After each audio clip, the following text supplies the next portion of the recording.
be honest with you. I mean, I did not know exactly what I was expecting the first time I walked through the doors of an Orthodox church, and I'll tell you this: I was scared. Yeah, I was scared before walking into a Catholic church. I know the feeling. And when I've been to Protestant churches, I've been to Catholic churches, and really, I mean, another thing that kills me is you have to go out of your way to find the Latin Mass. Yes, you do. There's only one church in the entire state of Virginia that offers the Latin Mass. I believe you. And I mean, was it beautiful? Absolutely. It was beautiful. But the thing is, theology matters. I knew a guy who joined the Anglican church, and I asked him, well, why did you join the Anglican church? He says, oh, I love the incense and all the pageantry. He didn't use that word, the pageantry of it. The thing is, if you don't have the orthodoxy, the correct faith, the correct beliefs, and the correct doctrines, all of that is secondary. And before we got into whatever that was before, I was trying to explain to you that everything that goes on in an Orthodox church has to do with the theology. We don't bring circus clowns into our churches like the Catholic Church does. We don't bring all this whatever. I would agree. Just take the points. If your position to me was, Ted, I think you should go to the Orthodox Church because the Catholic Church is full of sodomites, I would be like, you know what? You make a good point. But what I don't like is this sort of arrogant position that if you don't know this complicated theological issue, then you somehow have lost it or something like this. I don't agree with starting this whole war over this one issue. I honestly don't, because you and I can both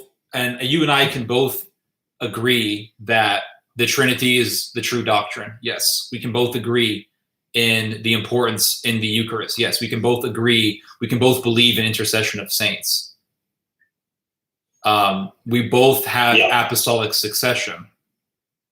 We both have a very long history that can be traced all the way down to the apostles. And I know you disagree probably with that because you think that it got hijacked or something like that. I don't know, but I would like to see the Eastern Church, the Eastern churches, and the Western Roman Catholic Church become one again.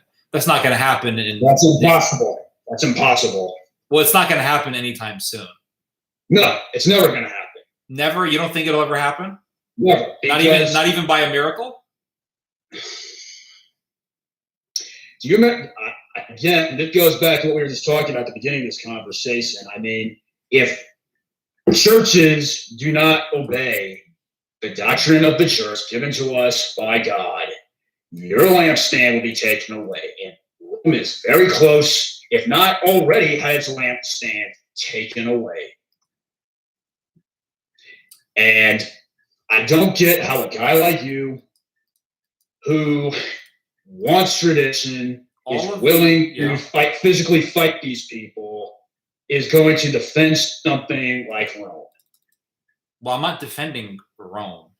I'm not defending the bureaucracy of Rome. Just like I wouldn't necessarily defend the something's outside my window. Just like necessarily, I wouldn't necessarily defend the bureaucracy in some of the Eastern Orthodox stuff, because there's politics that's played in the Eastern Orthodox world. Oh, sure. But what I will defend, though, is intercession of saints. What I will defend is confession, the Eucharist being the body and blood of Jesus. I will defend all of these things. But what I cannot tolerate is the acceptance of homosexuality. Like, I just can't. Me neither. Yeah, I can't tolerate it's that. Disgusting. Yeah, I agree. And I know. Sorry. No, go ahead. And I know people just like you who live in Eastern Europe, live in Russia, live in Ethiopia. They don't put up with this nonsense that we put up with here in the West. No, they wouldn't. You're right. As a matter of fact, there's two guys. I listen to their channel. You got Tristan Tate, and then you got Andrew Tate. They live in Romania. I mean, they're retired kickboxers. Oh yeah, I've seen these guys before. Yeah, they're a bit out there, but one commentary they did was about them living in Romania, and it's like it's okay here. I mean, is it the richest country in the world? No, but I mean, they said, I mean, you could be a young woman walking around in a mini skirt, and you don't have to worry about being attacked because 98% of the population there is Orthodox Christian. Okay. Which is, I mean, you know, I was wrong to have started with these theological concepts. Okay. Because I was talking way above you there, and I don't mean that as an insult. You were talking about what? You were talking about what? I mean, throwing all these concepts at you, and you're not familiar with them. I've heard of these concepts before. I just don't see what the point is in debating them. Because if you're going to say that God is involved with his creation, I'm like, yeah, I agree with you.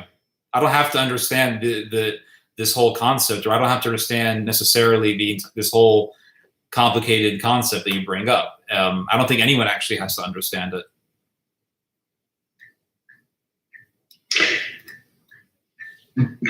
I don't want to go in a giant circle here, but no, not at all. I mean, like you said it yourself, a guy who goes to church and bows before the crucifix and weeps for his sins, but doesn't understand all these complicated things. Isn't necessarily. I'm not saying you have to know this to be saved. I know, but it's important to know why it is church does what it does, why God does what he does, who God is. It is important to know that. Because if you're having a debate with somebody, or you're having, well, let me not use the word debate, a conversation with somebody. I mean, you knowing about the doctrine, that could bring somebody to Christ through the church, the Orthodox Church. Sure. And apologetics, I mean, you got to do apologetics. The way to bring people to the church through apologetics. So let me ask you something. Okay, go ahead. Yeah, go ahead. So let me ask you something. You said that years ago you saw a video of mine where I was talking about the Eastern Orthodox Church being, for the future, the defense against Islam. And I still hold to that. I still hold to that position. Now, at that time, I knew about theosis. I was reading on theosis. At that time, I was reading on man becoming one with God. I read, my God, I'm forgetting these names. The guy that fought against Saint Athanasius, the guy who fought against Arius. He talked about man becoming God. I mean, that's a very extreme thing to say. No. Okay. This is why making the distinction between God and his essence is important, to make the distinctions of what he does, his energies. His energies means, what is God doing? Mm-hmm. Now, when St. Athanasius says that man might become God, he means that man might be in a state of grace. Correct. In the energies of God. Correct. It doesn't mean that you become a God. No. Exactly. You're right. That's why. Yes. That's why initially I said. That's why initially I said it's an extreme thing to say for most people. Would be to hear that would be extreme. Becoming God. That sounds crazy. But once you understand theosis and I believe it was Theodore the Stylite who said that when God became man, he became the nature of man. The true nature of man, what we were made to be. And so once you understand that, then you can understand, oh, I see, becoming one with God in the sense that my humanity becomes like the humanity of Christ, in the sense that I go back to the original icon of man. Because when God made man in his image, and I believe Theodore the Stylite made this argument against the iconoclasts, when God made man in his image, he made man as an icon. Yes. So, boom, Theodore, you got it right. All right. So this is why I'm like, when I hear Orthodox Christians talking about these things, I'm like, oh yeah, I agree with that. But here's the thing: I can read Bernard of Clairvaux, and he's talking about becoming one with God as well. Say, oh wow. No. The problem, Theodore, is the Roman Catholic Church does not teach that. It does not teach recapitulation theory, which is what you just said by St. Irenaeus of Lyon. The Roman Catholic Church teaches Anselm of Canterbury's satisfaction theory of the atonement. That Jesus being on the cross is like a satisfaction to satisfy the wrath of God, which later evolves into the Calvinist penal substitutionary atonement. We don't believe that. We don't believe that Jesus dies on the cross to be a payment or to satisfy the wrath of God, or that God has been offended by man's sin. And you're saying that this was written by who of Canterbury? Anselm of Canterbury. Anselm of Canterbury, okay. Yeah, St. Anselm of Canterbury. I recommend you must go to Wikipedia and look this book up, Christus Victor, by Gustav Aulen, Aulen. And it talks about what was accomplished on the cross. And it talks about these different theories. And the reason why he calls it Christus Victor is because Christus Victor was the doctrine of the Orthodox Church, the Church Fathers, the Apostles, and Disciples. They do not teach Anselm of Canterbury. They do not teach Calvinism. They do not teach penal substitutionary atonement. They teach recapitulation and the harrowing of hell. There's a famous icon called the harrowing of hell.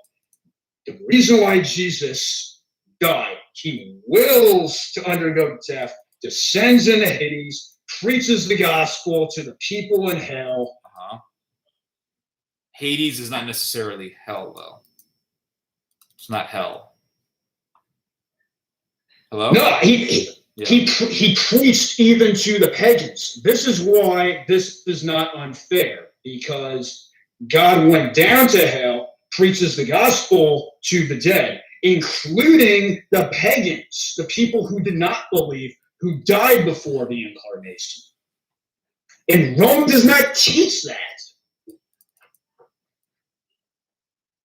Rome doesn't teach that. Well, every single mass, it's always said that he descended into hell in every single mass in the Catholic Church. But he didn't suffer. Hold on. He didn't suffer in hell? He didn't suffer. Right. He obviously didn't suffer, but does the creed that is said in the mass, does it say that he suffered? If you don't believe in St. Anselm of Canterbury, you can't be Catholic. In order to be Catholic, you have to believe in Thomas Aquinas, you have to believe in Anselm of Canterbury, and you have to believe in Augustine. And if you don't agree with any of those guys, you're not a Roman Catholic. Okay. So let's see here. Reading the Apostles' Creed, which is read in every single Mass, it says, I believe in Jesus Christ, his only Son, our Lord, who was conceived by the Holy Spirit and born of the Virgin Mary. He suffered under Pontius Pilate, was crucified, died, and was buried. He descended to hell, and the third day he rose again. Yeah, we say that every single Mass. So, of course, we believe that he descended into Hades. Yeah, but it doesn't talk about this debt repayment that is talked about with Anselm of Canterbury's satisfaction. Do you believe that the crucifixion was a sacrifice? Well, yeah, metaphorically, yes. No, but we don't believe that Jesus was a human sacrifice to satisfy God the Father. Do you know that in order to believe in satisfaction, Saint Cyril of Alexander says the Trinity was never split. on the It cross. wasn't. That's what a lot of these guys, a lot of these Calvinists will say. I'm not a Calvinist, though. Well, this penal substitution comes from the satisfaction view of the atonement. This is where this position leads to. I mean, you could take anything and lead it to all sorts of things. You could take anything in the Bible and try to interpret it for numerous different heresies and things like that. I'm not talking about what things lead to. I'm talking about what things are. I am not a Calvinist, and I've never met a Catholic who believes in predestination. So I don't think that you could somehow make Catholicism connected to the Calvinist tulip theology. Like, it's very apparent that Catholic theology is not in any way, shape, or form connected with Catholicism, or it has some sort of a correspondence to Catholicism. They're two very different things. Like, you do realize that people killed each other over this at one point in time. You do realize that there was wars between Calvinists and Catholics. You do realize that Switzerland, where Calvinism began, had a war, 2 wars between the Catholics and the Calvinists. And then the Protestants began to kill each other. And the Protestants what? They began to kill each other. Yeah, like the Calvinists won't go over the end, and that's what happens with heretics. I mean, yeah, they start. You get one heresy and it splinters. Okay, fine, but my point is that Calvinism and Catholicism are 2 different theologies, 2 different worldviews. Like, I could talk to an Eastern Orthodox Christian, and we can have a great conversation on spiritual things. I can't have that with a Calvinist, because every time I sit with a Calvinist, the first thing they want to talk about is, do you believe that God is sovereign? Well, yes. Then you must believe that God arbitrarily chooses who goes to hell and who goes to heaven. It's like, well, no. Then you don't believe that God is sovereign. And then all of a sudden you're in this weird, vicious circle of argumentation. And pretty much every conversation I've had with a Calvinist, you don't even have to ask them if they're a Calvinist. They're basically like vegans. They just tell you. You know? So I just don't see how Catholicism somehow corresponds with Calvinism. Like, the 2 different things. Because it's talking about the atonement. It comes out of this atonement school that's talked about on the cross. And the original church does not teach it. It teaches Christus Victor. It doesn't teach an atonement theology. Christus Victor is Christ is victorious? Christ is victorious. Okay, so there's actually a chant that's sung in the Catholic Church called Christus Vinci, which is Christ victorious. I don't think any Catholic would disagree that Christ is victorious.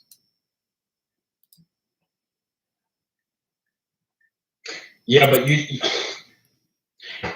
the problem is that Anselm does not teach that. Nowhere is the satisfaction view of atonement taught in the 7 ecumenical councils. Okay. People have had all sorts of opinions on theology, and there's tons of books. Doctrine. There's tons of books, interpretations. There's tons of books written on theology in the medieval period. Have you ever actually read The City of God by Augustine? Not in its entirety. Well, I've read most of it. I've read it. I couldn't find anything in there about predestination. We don't go completely based on one guy, one saint. Even if somebody is a saint, we don't go completely. That's where we get the word Catholic from. The Catholicity. Yeah, universality. Yes, exactly. So, I mean, there's a lot of guys in the Eastern Orthodox world. They're very big on a priest. His name's Father Seraphim Rose. I've heard of him. He wrote a couple. Yeah, he wrote a couple good books. My priest, he named his kid after him. And we don't go completely based off of one guy. So it's not like we make a new religion just because Father Seraphim Rose wrote some great books here. Sure. I don't agree with going on just by one guy also. That's why I read so many different books. I've read Theodore the Stylite, John of Damascus. I've read Augustine, Bernard of Clairvaux. Maximus of Turin. Like, I've read all sorts of people. Yes, and while they may differ in some things, we can all agree. They all agree that Christ is God. They all agree in the Eucharist. They all agree in the intercession of saints. That's my whole point. Mm-hmm. That is my entire point in this discussion. Is I've spoken. Okay, answer me this question. Answer me this question. So when you started writing comments under my video, under my videos, okay, you would always bring up Jay Dyer, and I'm not naive. Okay, I'm not naive. I know who Jay Dyer is. I don't know him personally, but I've seen some of his videos. I saw. Why are you talking? Well, he knows where to find me. He can talk to me if he wants to. He, I've seen some of his videos. I understand that he's a convert to Eastern Orthodoxy. Okay, fine.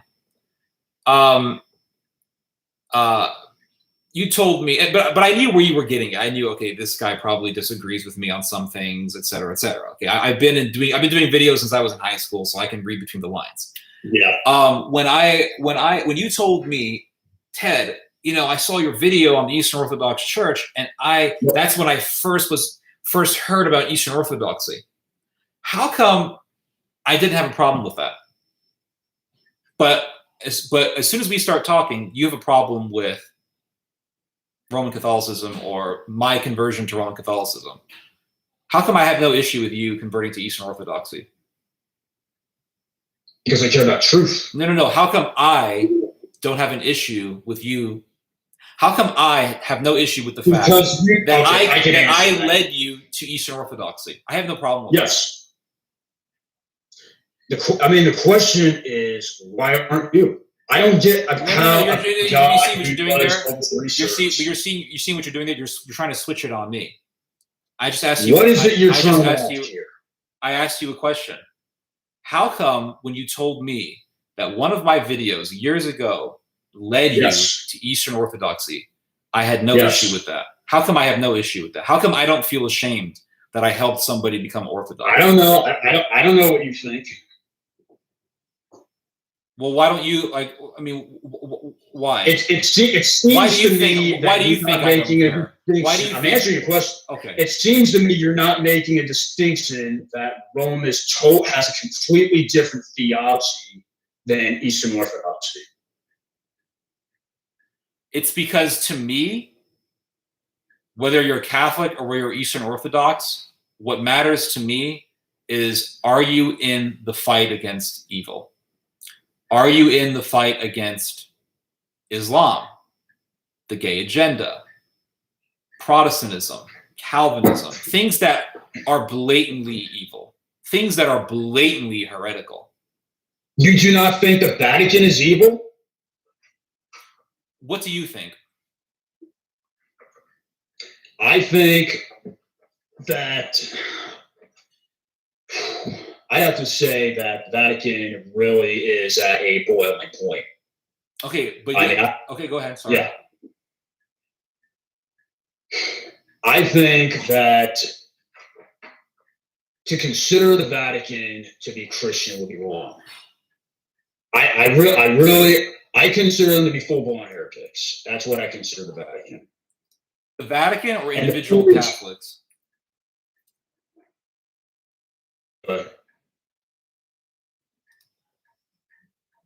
And it seems to me like you're trying to separate. Well, you didn't answer my question. The Vatican or individual Catholics?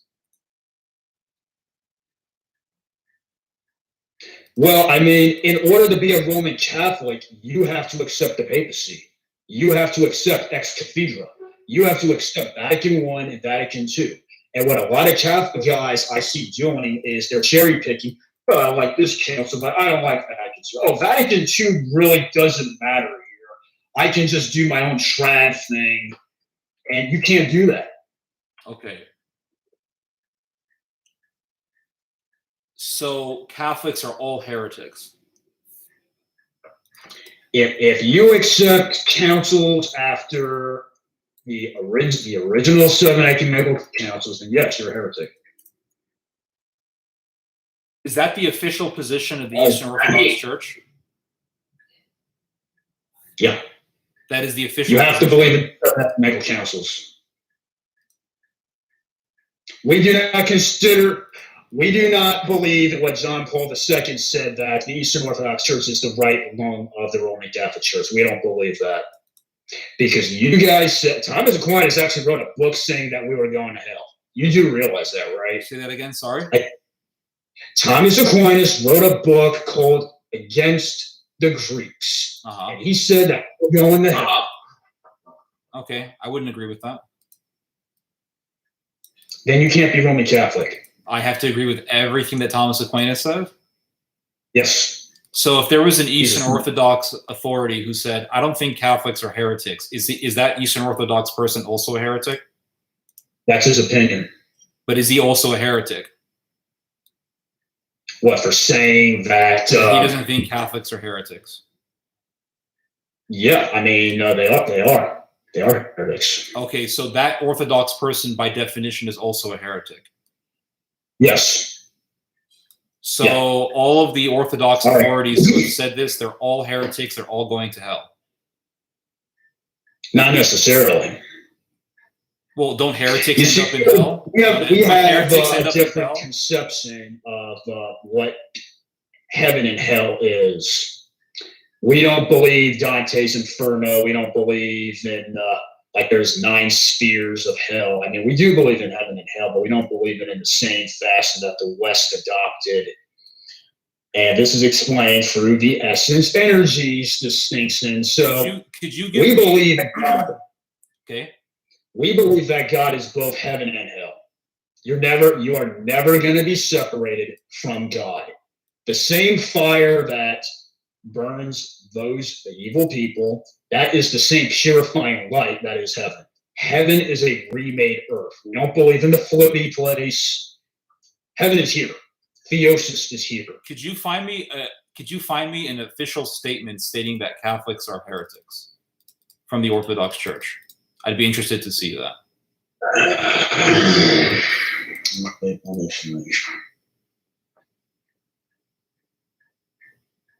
And what the heck? What does Dante have to do with Catholicism? Dante was a poet, though. Like, he's not a part of any official doctrine. There's a lot of weird stuff in Dante. In fact, the Pope himself hated him. The Pope himself hated Dante and excluded him out of Rome. You know that, right? So why would you bring up Dante in this discussion? Because a lot of his works had to do with goodness and hell. And why would you bring up a poet when we're talking about theology?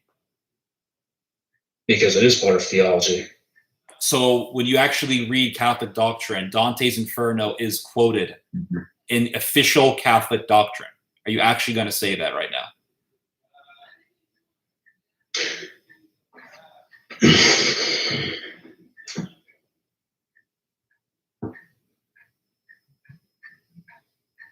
Hello?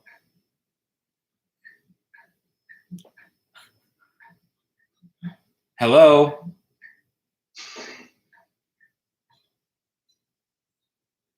Are you angry or something? Or you're just way too silent? Hello? Can this guy hear me?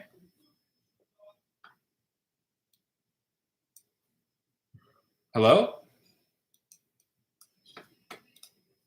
Did I lose this guy? I think I lost him. Hold on.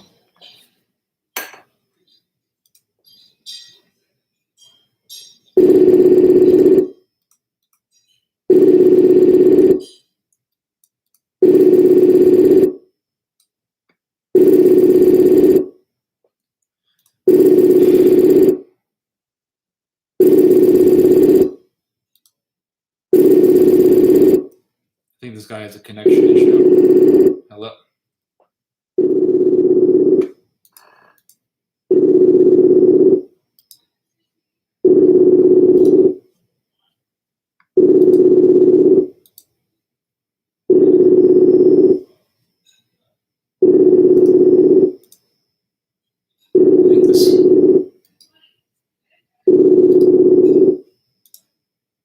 Try to redial him.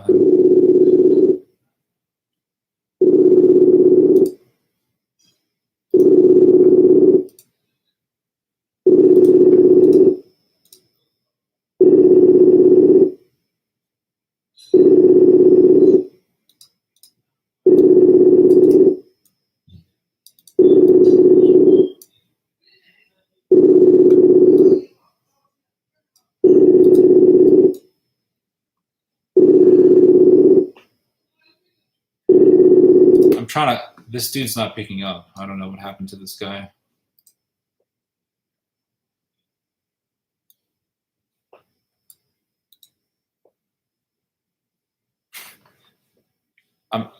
Hold on. Hey, Kat, when you call me, it always hits my cell phone, and you're not going to be that loud. So let me give you a call back, okay? All right, hold on. Let me give this. Let me give him a call back.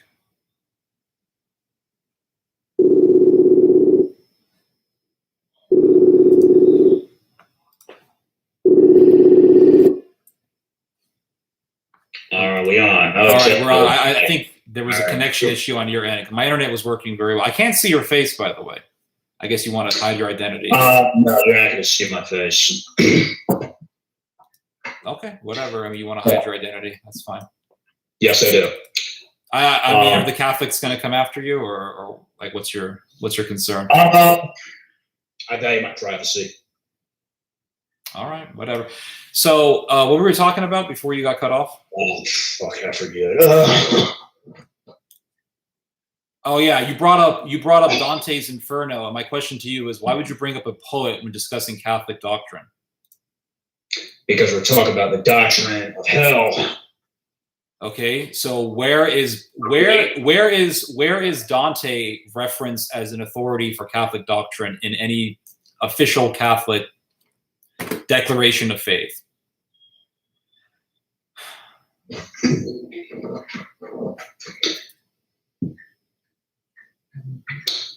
Can't remember proper citation. Could you give me one?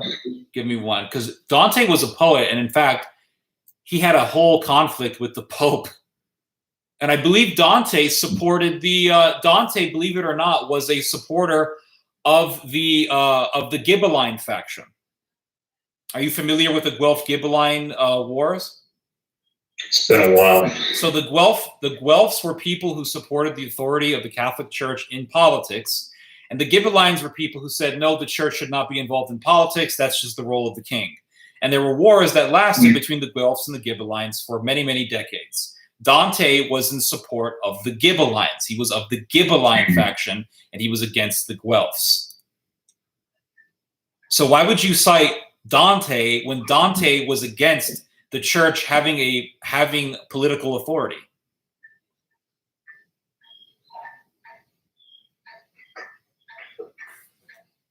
We're talking about the doctrine of hell. Right, but you quoted a poet. Yeah. Yeah. Where does he have any sort of involvement in the doctrine of hell? He also says that what Cicero is some holy man that he speaks to in the book. The book has nothing to do with Christian theology. There's all sorts of pagan stuff in that book.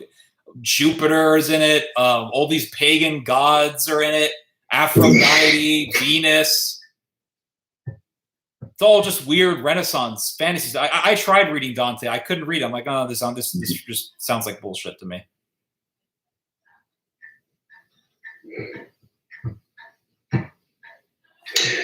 Do you believe in the existence of hell?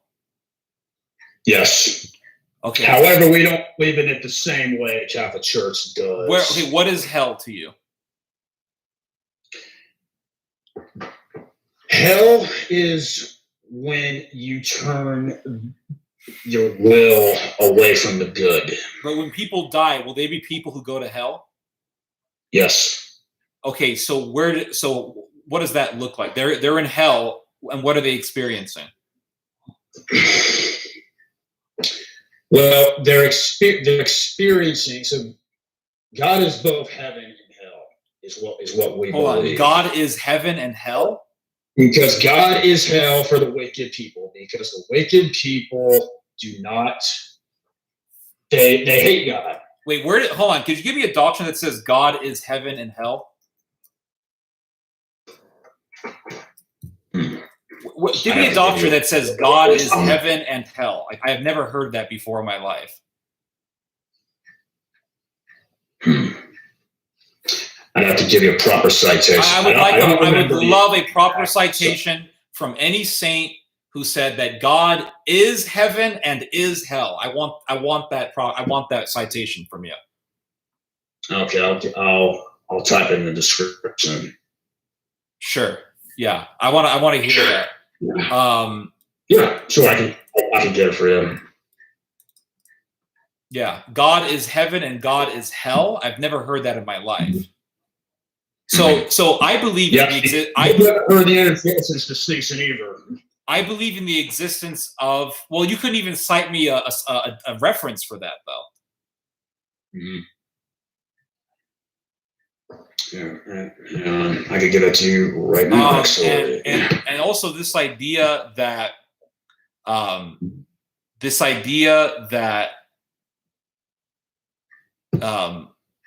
you have like this radical different view of hell.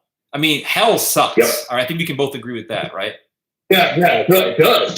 Jesus Christ said there will be weeping and gnashing of teeth. Yep. So you don't know exactly how hell looks like because it's beyond our comprehension. I don't know because it's completely beyond our comprehension. It's completely beyond our comprehension. So I really don't care. Like, you have this radical view of hell. What? Some people are frying in oil and some people are being chopped to pieces in a river of blood. Like, what's the radical view of hell that you hold to such a special position?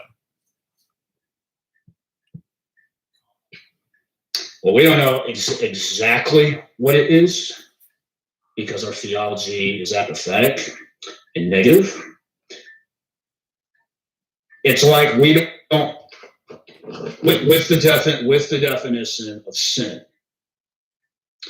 we don't believe that evil has like an ontological status.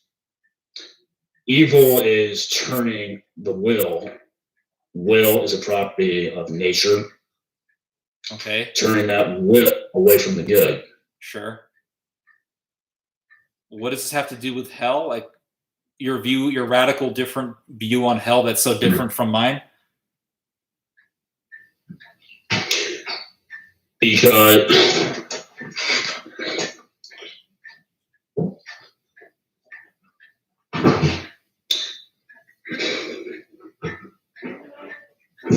I'll send you a link in the description. All right. What's the view of hell? Like, people go to hell. We can agree with that. Evil people go to hell, right? I agree that evil people go to hell. Mm-hmm. So what are we arguing about? I just told you, people who will to do evil, the same thing that is heaven is hell. However, you will experience it differently depending on how you will. So heaven is hell. Because you don't understand the essence of these distinctions. Whoa, I'm just trying to understand what you're telling me here. We don't believe that heaven and heaven are different. Heaven is hell. I'm just trying to understand what you're telling me here. We don't necessarily think hell is a place. It's a status of being. Do you understand? Okay. What does that mean, status of being? The sensation that you feel after death. Right, and it's eternal, correct? Yes. Right, because the soul is not it's not transient. Mm-hmm. The soul is forever. Right. Right. So wherever the soul goes to, it's going to be forever. Mm-hmm. So we agree. I mean, we agree that there's a heaven and there's a hell. Good souls go to heaven, or evil souls go to hell. Mm-hmm. So what are we arguing about? What I'm saying is that Roman Catholic theology is different from Orthodox theology. So it seems to me that you really don't make this. You act as if there's no difference between the two, is what I'm trying to say here. I think that this whole discussion is like you shifting from one subject to the other. You were talking about hell. Okay. Just go in Orthodox Church. Just go. Go. I mean, I've seen Orthodox services, and I think they're really nice. I think they're really sublime, and I love the Well, candles. why don't you go? Well, I like what I see in Eastern Europe. I don't live in Eastern Europe. I live in America, where it's the land of fruits. Yeah, I and know you nuts. do. It's the land of fruits and nuts. You got to go to a road court church. That's Russian Orthodox Church outside of Russia.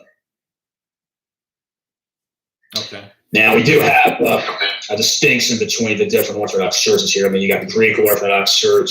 Do you got think the that? Russians? Yeah. And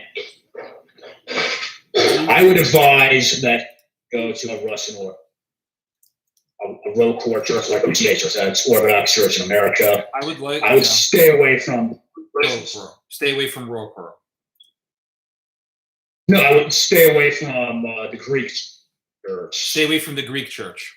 Yeah, there's creeping liberalism. I mean, I'm not saying you still will get a decent liturgy if you go to a Greek church.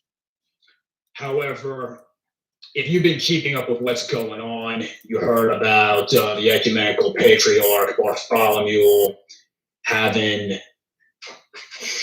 That's a good question, actually. I'm not sure.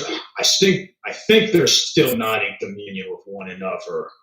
The Russian Orthodox with the Greek Orthodox. I'm not sure if that's still the way it is or they changed it. So there's a creeping liberalism entering the Greek Orthodox Church? Yes. And what does that look like? Yeah. Could you give me some examples of that?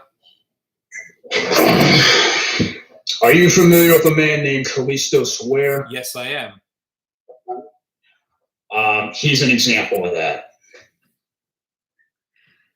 Why do you like? Yeah, he believes in evolution. And okay, I can give you a perfect example. It's called ecumenicism. Okay. Between Rome and the Orthodox Church. Bartholomew, he's very big on that. Callistos Ware is very big on that.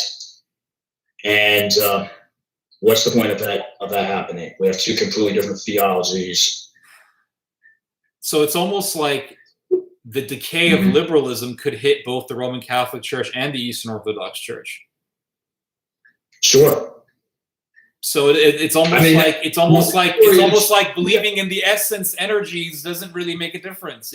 Liberalism can creep into your church too. Do you realize that Arius was a high official in the church? Nestorius was a high official in the church? Yes, I do. And that's when there was this one church. Okay. But you were going on about how it's so important. You were going on and on about how it's so important to understand the energy essence concept, because if you don't, then it's going to somehow compromise your perspective, your moral perspective, your political perspective. But you just told me that the Greeks. You just told me don't go to the Greek Orthodox Church. Yeah. The whole. So it doesn't stop. Understanding this concept doesn't stop them from going down to liberalism.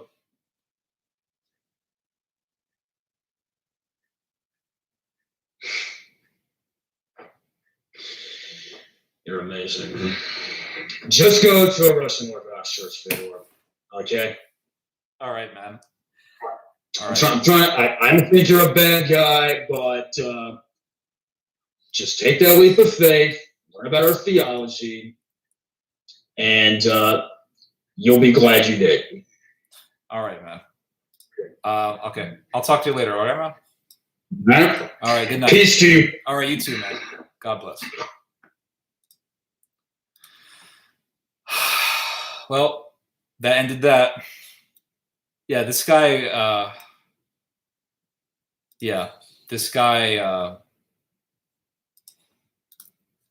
This guy was always commenting on my videos, so I guess that. And he claimed that I was running away from him. Let me turn my mic back on because my voice sounds better. Need an aspirin. This is the first time I ever had a hostile discussion with an Orthodox person. Amazingly, I've talked to Eastern Orthodox people from Russia. I've talked to Eastern Orthodox people from Serbia. I've talked to Eastern Orthodox people from Greece. Never once had a hostile conversation. It's always been cordial, always been peaceful. For some strange reason, when I speak to an American convert to Orthodoxy, it's always hostile. Always, like without a fail. It is always hostile. Without fail. Always hostile. Yeah, it's crazy. Actually read Catholic doctrine, Dante's Inferno. It's crazy. But yeah, I hope that conversation bore some fruit. Weird stuff in American Orthodox. Yeah, anyway. To be just as weird. I recorded that whole conversation, so I'm just seeing how it came out here. You have to get the right person in God. Anyway, that was funny. I thought that was fun. I had a good time. New convert zeal. Yep. Hopefully one day he'll learn that he is acting like a Pharisee. Just like I learned at one point in time. That there were times where I was acting like a damn Pharisee. And I was acting like a raging lunatic. I was there once. I know where he's coming from. The caller thought that hell was eternal. Well, hell lasts forever. I mean, there's no getting out of hell, which is why it sucks. Is he even Orthodox? That's what he says. Edmund Rousseau, are you Orthodox? If you are you Russian Orthodox, Serbian? Which one are you? The caller is a modernist Orthodox. Hi. Hold on. There's this one comment that just got me laughing hard. I was trying not to be so open about it.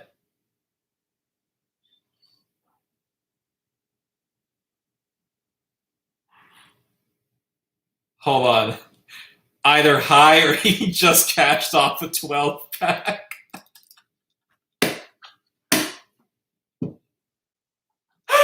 Oh my God, these comments are what make this discussion so much more fruitful. Oh, my man, my man lit a blunt before.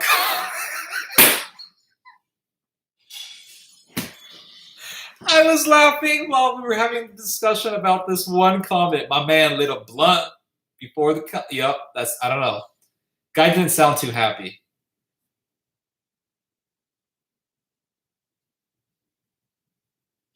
Yeah, he didn't say that hell doesn't exist. He said that there was no separation between hell and heaven. I don't know. I've never heard that before. Is Arabic your second language? Arabic is not my language at all. I don't speak any Arabic. I don't speak a lick of Arabic. I speak more Spanish. Yeah, Spanish is just closer to the Latin realm, so easier to understand. Who is this dude and what is he going on? I'm lost. Yeah, so this guy has been putting comments on my videos for a while saying that I should talk to Jay Dyer. And I already, once I read that, I knew, okay, this is a dude who wants to argue. He wants to debate me. He wants me to debate someone else so I can be a prop for his entertainment. And I just was like, I don't know. I got so sick of his comments that I said, okay, how about you and I have a discussion? Okay, let's do it. I've never once heard anyone say that God is heaven and God is hell. I don't know. That sounds like some Andrew Farley level stuff. God is heaven, God is hell. I found a book here by some guy named Chris Green. God is heaven, God is hell. Oh, it looks like maybe this stuff came from David Bentley. I don't know.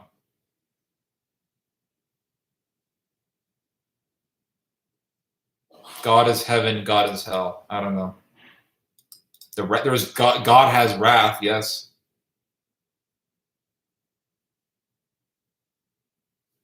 Anyway, I'll try to answer some of your guys' questions here.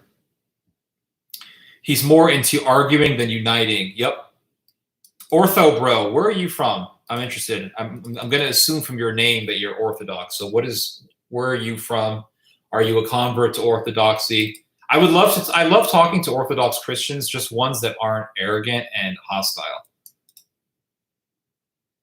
How does he want Theodore to convert to Eastern Orthodoxy when he had no good argument?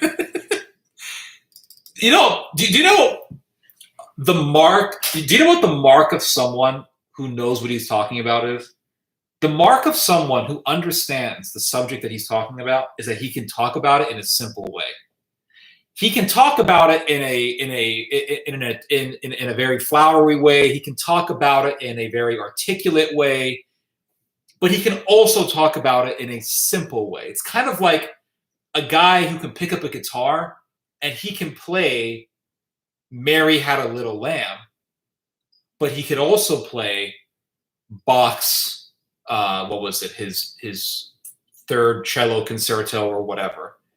Someone can pick up a violin and they can play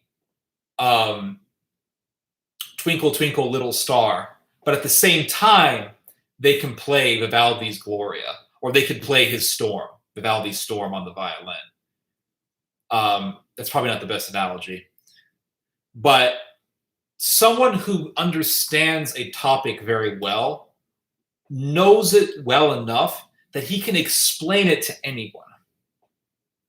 If you can only explain it in a complicated way, what that tells me is that you're mimicking someone else. It tells me that you're mimicking someone who is very articulate and who has studied the subject that you're interested in, and you're only looking up to that guy and you're mimicking that person. And all you can do is mimic that person because you don't fully understand the subject, regardless of the fact that you have a fascination with the subject, and probably you have a fascination more with the person who's speaking on that subject than the subject itself. So if I, for example, let's say I read a book by Newton. I don't fully understand what Newton is saying, but I can remember what he wrote. And I can parrot it like a machine. But then someone says, I don't really understand what you're saying. Could you explain it to me in a way that I can understand? If that person cannot explain it in a way that the average person can understand, that person does not fully understand that subject because he doesn't know the ins and outs of it. It's like a language. If let's say you study Spanish and you're taking Spanish lessons and you've gone through Spanish 1, Spanish 2, Spanish 3, but all you know is the proper way of saying Spanish sentences. All you know is just the proper way of articulating sentences in Spanish. But then you go to Mexico or you go to Guadalajara or Argentina or Chile or any Spanish-speaking country, and you don't understand what the average person is saying. You can only speak in the most proper way, but you can't speak like the guy in the street. Then you don't really know Spanish fluently. You don't. You don't know fluent Spanish. You know textbook Spanish, but you really don't know the language authentically. Because to really understand a language, to really be able to speak a language, you should be able to go to a country where they speak that language, where that language is their only language, and you should be able to speak to anyone. And if you can't, then you really don't know that language. I hope I've explained myself. Good morning, Robbie. Need an aspirin? No, just a beer would be nice. How about a diet? Okay, hold on. I'm trying to read all of your guys' comments. He was not the person to talk to about orthodoxy. And yes, hell is separate from heaven. He doesn't know anything about orthodoxy. Okay. Hell is separation from God. I agree. Yes, American Orthodox always bring their Protestant baggage.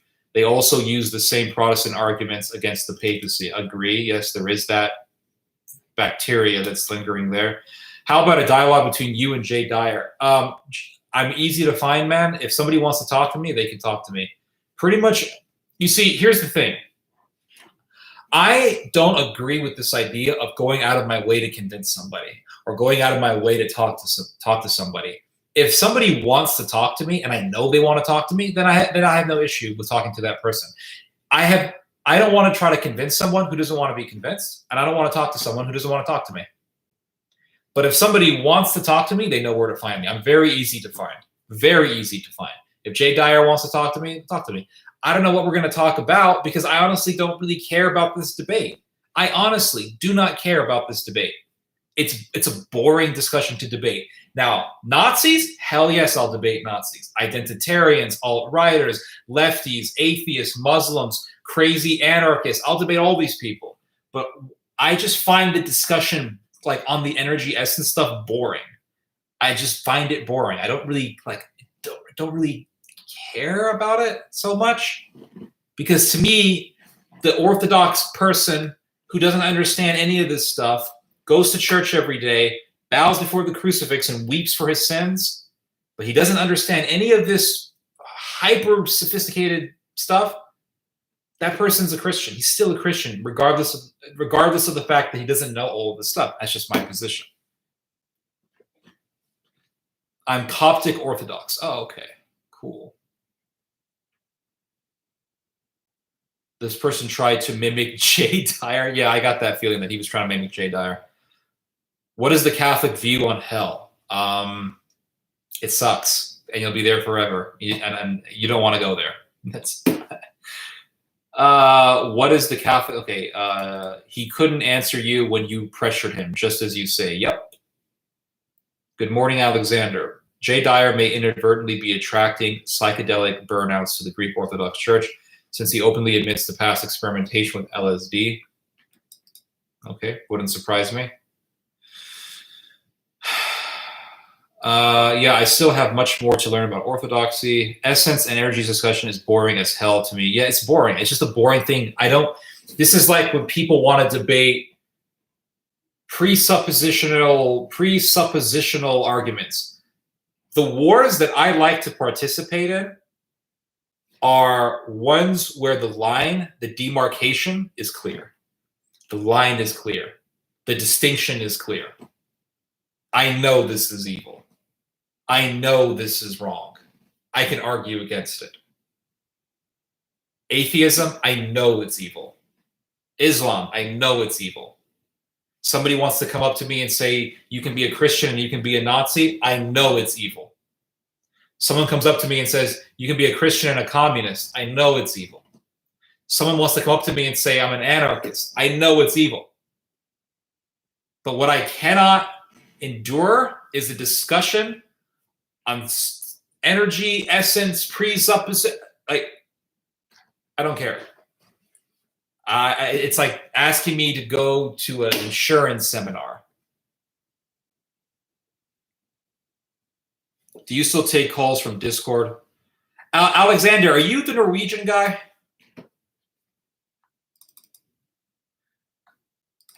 The problem with Discord, and maybe my computer was just having a bad day, but it just seems to me that the internet just goes like bam, right down. You're the Norwegian guy. Yeah, so I hope you don't. I don't want you to think that I was ignoring you. It's just that I don't really go on Discord. Alexander, if you're on Facebook, write my public page on Facebook, Theodore Ted Schubach, and we can chat. We can chat. When are you going back to church, Ted? Don't you want to participate in the Holy Mysteries? See, I knew once you start saying this to people, they're all going to be on you for this. Man, I was going to church for 6 years every Sunday, almost 6 years every Sunday, and I just had so many weird experiences. I'm like, you know what? I don't feel comfortable. Let me be in my caution. Don't try to convince me.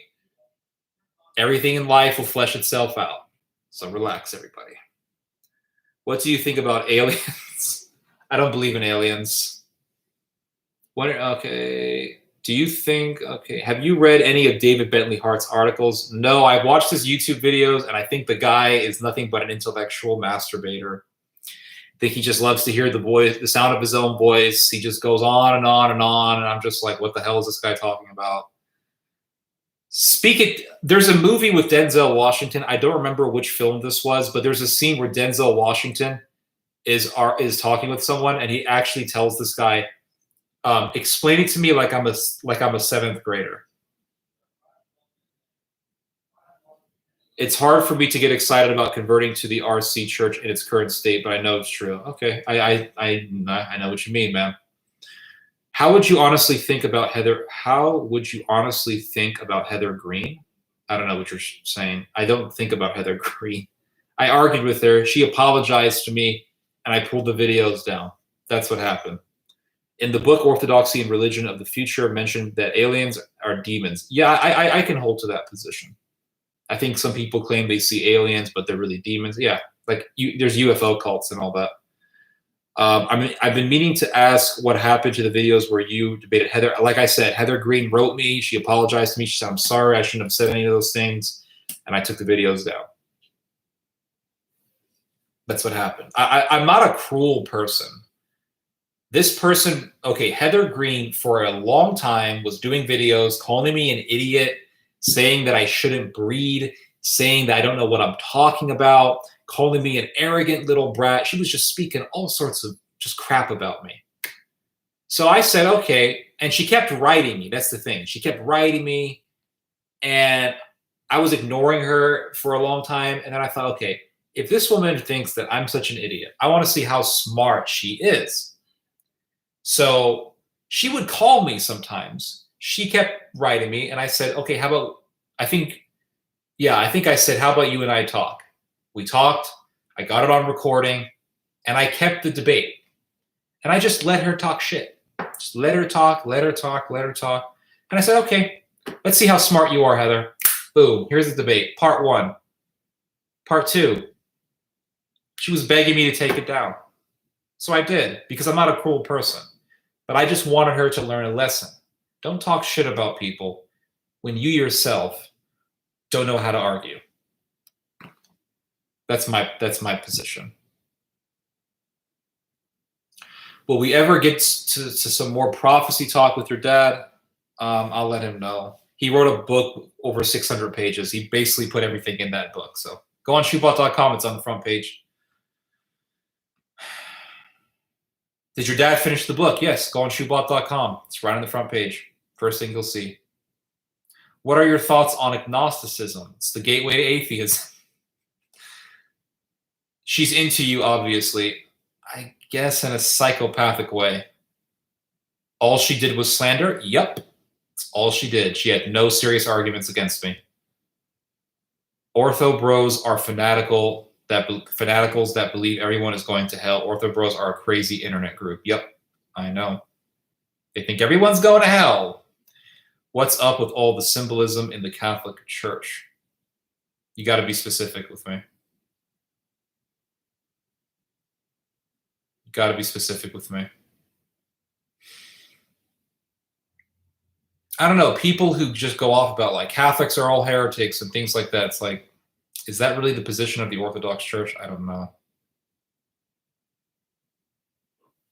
I've been here for hours. All-seeing eye. Yes, I have seen this. In fact, when I confronted Michael Yarbrough,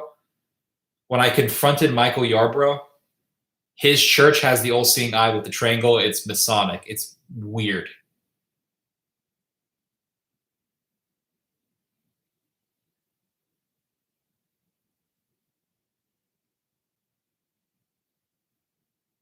Okay, Romeo, I don't know what you mean by that.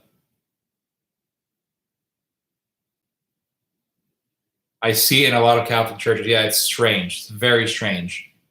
I'll have to look more into that to understand where that comes from. How dare you overexerted a young lady, honey bunch? What? I guess we're in that time of the night where all the weirdos come out.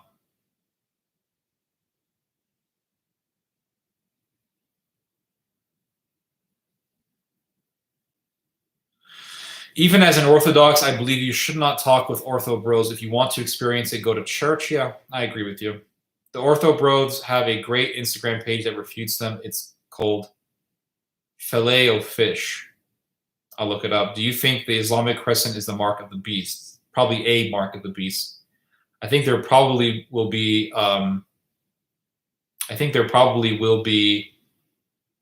Different marks of the beast. I'm not sure. It's the mark of the beast is going to be a declaration of blasphemy. What do you think about the Star of David? I think it's like some kind of Kabbalistic symbol. It's not in the Bible, that's for sure. Please do, bro. Thanks. Do a video on an article on it. Okay. Yeah, I'll definitely look into it more. I have noticed that too, where weirdos come out at night. Yeah, they all come out at night, man. That's why you don't go outdoors at night. You stay indoors. Are there any Americans in the house tonight? If they are, why do you? Okay, are there any Americans in the house tonight? If they are, could you please tell me if you like living in America and why? Because there have been so many weird ass stories in America. I question why anybody would enjoy living in America. I live in America, but I keep to myself. I don't talk to a lot of people.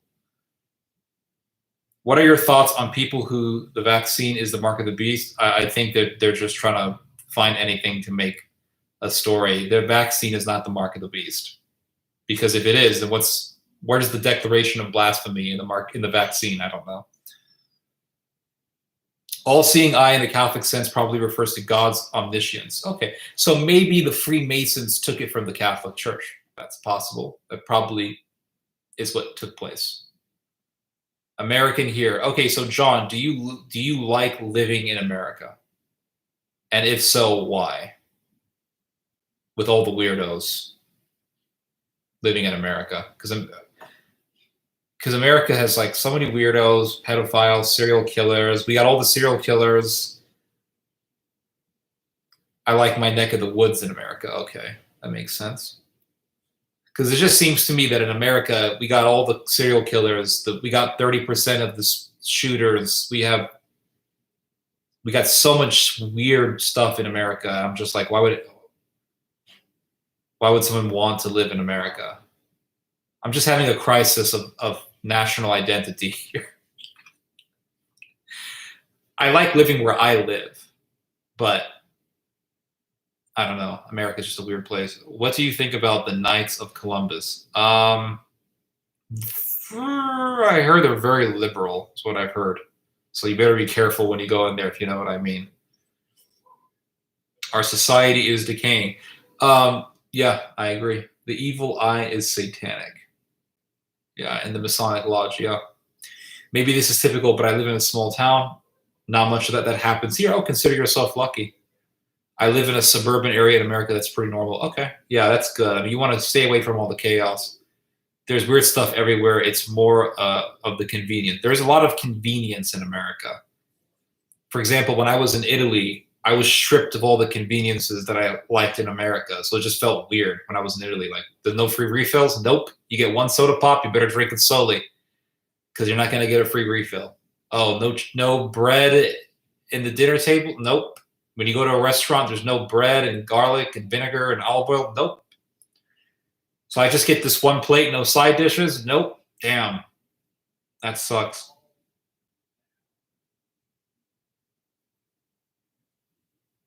No AC. There's no AC. I don't like talking about where I live in America, okay? So I don't feel comfortable. No AC. That's right. There's no AC in other countries. That's correct. I get a free refill in Germany. Oh, maybe the Germans are mimicking the Americans. Would that be counted as a culture shock? Kind of, yeah. The lack of convenience is all over Europe. You guys are lucky to have such convenience in the US. Yeah.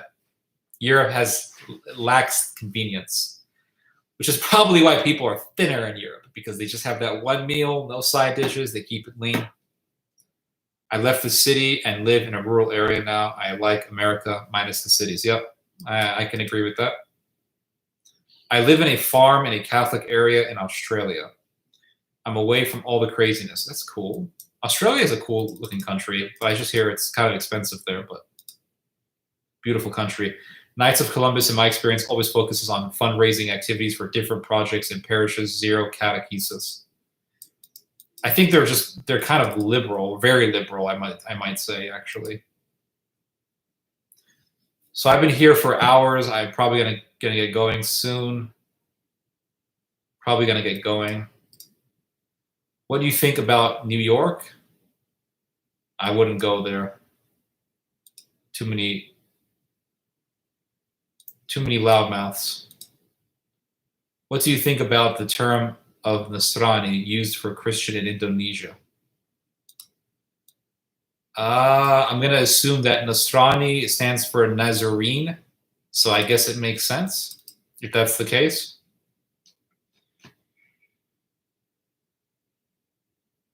Is New York overrated? Yup. Well, the food is so good over there. You're right, it is. But guess what? If you live in a state where the food isn't that good, cook. Watch people on YouTube cook. Read recipes. You'll find out that you can make better food than what you find in the restaurant. Well, only the major cities of New York are liberal, but the rest of the state is red. That's most of America is just a giant ocean of red. There's like little dots of blue. This guy that I debated is probably going to go to Jay Dyer and write a bunch of stuff on his live stream saying like, this guy hates you, you should debate him or something. If I had to make a prediction. Have you found a wife yet? If I was married, I probably wouldn't be doing this live stream right now. So no.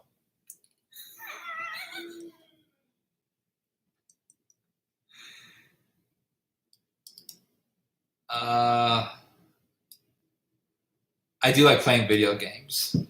So I think when you get married, you play less video games. That sucks, though. That sucks. I have to play my video games. I only really go to major cities to eat. Yeah, that makes sense. Follower of the Nazarene. Yeah, okay, fine. I was told by an Indian priest that the Indian Christians refer to themselves as Nasrani. Okay, yeah, that makes sense. It's like in the Middle East, they call Christians Mesih. Messiah, G is the word for Jesus. Messi, Jesus the Messiah, Messiah. So yeah, it makes sense. Did you play the new Resident Evil game? I will once I get the Xbox Series. Is it good? I just started playing this game. It's called Outliner. It's such a good game. This game is awesome. Oh my God. Such a good game. I'm having a lot of fun with it. Marriage is overrated? Yeah, to an extent. The debate you did with that anarchist was awesome. Really brought the craziness in his ideas in a polite way. Yeah. The thing with that anarchist, though, he had way more integrity than this guy that I debated, I must say. That guy, that anarchist dude, he's a Jewish atheist anarchist guy. That guy, I wouldn't mind having a debate with him again because he had integrity. He was polite, wasn't talking arrogantly. He could have a good faith conversation. This dude I just talked to, not a good faith conversation. Wolfenstein was a wonderful video game. Love the Wolfenstein games. I also love the Metro games. They were very good. Metro Exodus was my favorite one in the story. Thoughts on news networks like CNN? I mean, it's the news with a liberal bent. You have to wait till they fall asleep, then you quietly turn on PS4. Yeah, I don't want to live that kind of life. Outlast? No, it's not. I would never play Outlast. That's a psycho game. No, Outlast is a psychopathic game. Let me try to find the name. It's called like Outliner or something. Hold on, let me try to find it. What's the name of the game?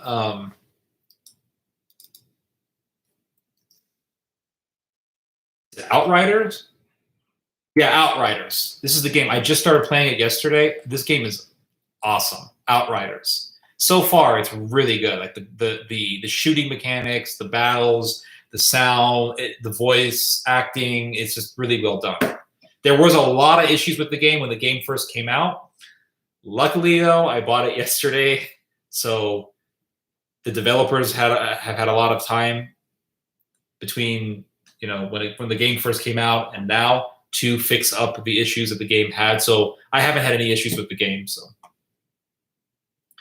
one game you would love is Mortal Kombat, Shaolin Monks. I never got into Mortal Kombat. Jay Dyer comes off as a snob. Yeah, he does. He does. I haven't played the new Resident Evil game, but I hear it's very good. Yeah, it looks very good, but I'm not going to play it until I get the Xbox Series because I want to enjoy the Resident Evil experience with all of the graphics, the good graphics. Let's see here.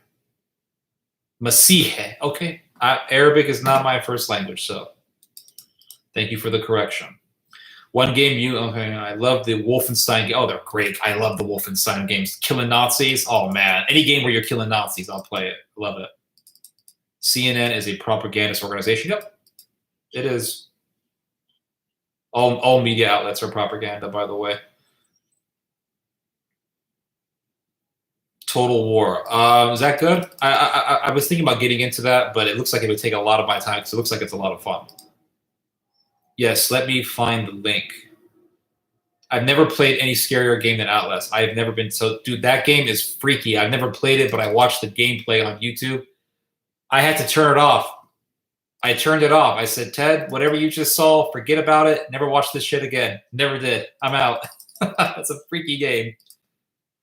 Do you like the Mass Effect trilogy? I've never played it, but I will look into it. What would you say is your favorite genre of game? I love I love first-person shooters or third-person shooters that have a very dramatic story. Red Dead Redemption, the Metro games, Resident Evil. They have intricate, dramatic stories, beautiful storylines. I love good stories. A game, to me, has to have a good story. I enjoyed The Division because it had that kind of post-apocalyptic feel, and plus the mechanics of the game were very well done. But it has to have a good dramatic story, good character involvement, a game that allows the person to get into the mind of the character and really sympathize with the character, really feel for the character. I think that's just, to me, without that, it's not very much of a game. It's like a movie. What about GTA? I never got into GTA. I don't like anything to do with crime. Not too crazy about crime stuff. I did enjoy Sleeping Dogs, but again, you're killing criminals in Sleeping Dogs, so it's different. What can you say about the prophecy of Saint Malachi? I don't know. I don't really think I believe it. I could be wrong, but I never really saw a reason to believe it because everybody was saying that Pope Francis was the last pope, but I don't know. It looks like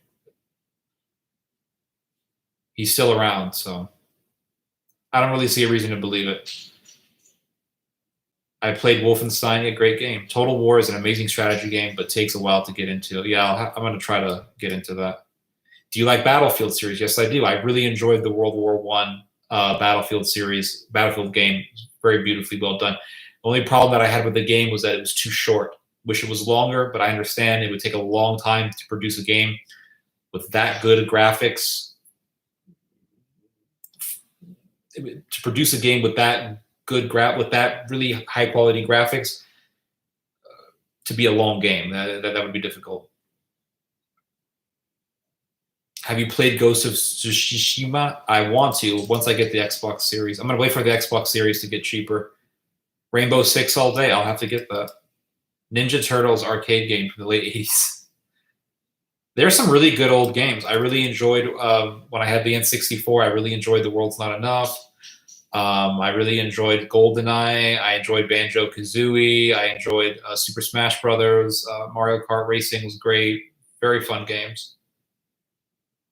I can't post a link, but the title is Part 1 CNN Director Admits. Okay, thank you for that. Theodore for Pope? No, I'm not really interested in going into a gay bathhouse. How do you feel about horror games like Outlast 2, games that use demonic depictions? I don't like Outlast. Very creepy stuff. Outlast 2, very creepy. Never got into it. It's just demonic. Too much. Too much. I agree that a game has to have action. There needs to be an element of suspense, some element of horror in a game, but there's a limit. There has to be a balance. And Outlast is just one of those games that just wants to shock you. It doesn't really want to pull you into a good story and the story is garbage too. Like you're in the first Outlast game did have a good story concept. You're in a crazy house. There were human experiments, but again, it just goes way off. Outlast 2, your wife is killed. The guy, she was pregnant. Cult leaders. It's just bizarre. I don't know. I never got into it. Have you ever played any of the Sierra games? No, I have not. I'll have to look into that. Sekiro is also a nice one. I'll have to look into that. Banjo and Kazooie was one of my favorite childhood. Yeah, very good game. GoldenEye was my game back in the day. Yeah, America is going to have depression. I agree. It's going to collapse sometime. Absolutely. Outlast 2 was a great disappointment. I didn't find it scary. I don't think it was scary. It was just like disturbing. It was just gross. It was just gross. Too much for me.